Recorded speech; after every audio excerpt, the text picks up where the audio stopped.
శాంతాకారం భుజగశయనం పద్మనాభం సురేశం విశ్వాధారం గగన సదృశం మేఘవర్ణం శుభాంగం లక్ష్మీకాంతం కమలనయనం యోగి హృద్ధ్యానగమ్యం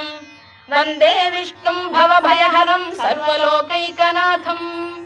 మేఘశ్యామం పీతకౌశేయవాసం శ్రీవత్సాంకం కౌస్తుభోద్భాసితాంగం పుణ్యోపేతం పుండరీకాయతాక్షం విష్ణుం వందే సర్వలోకైకనాథం నమః సమస్తభూతానామాదిభూతాయ భూభృతే